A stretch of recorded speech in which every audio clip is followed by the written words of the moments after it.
صباح الخير على الجميع. اليوم حبينا نسجل من بدري تنويه معين من ضمن التقارير اللي ليش ما كانش بنفس اليوم يسربوها الان احمد العيسي ان رواتب لاعبين المنتخب بالسنه 86 مليون. يا اخي هذا المصحف وهذا انت تحلف انك بتلتزم وانك ملتزم حتى بالمكافآت اللي قعدت حق سامي النعاش. غير كذا يمين هلا سلمت مخصصات سامي النعاش اللي نعتبره شهيد.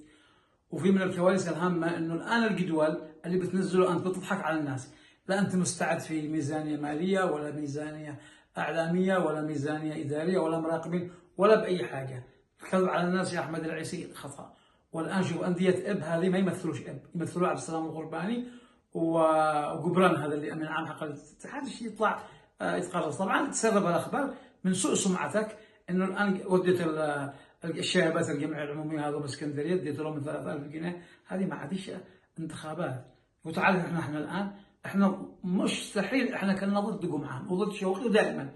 هل بطننا حاجه منهم ولا لو نموت؟ حتى الان يقولوا قدير لحظه انتخابيه خلاص خلي صاحبك يحول بالمليون، خلي صاحبك يحول. ما فيش. اقول اللي يشتغل ضد العيسي مجان غرامه. انا اتمنى انه الناس ما ينقادوش وراء هذا الكذب انه في دوري وما يقومش دوري. الناس بيشاركوا من بيستفيدوا؟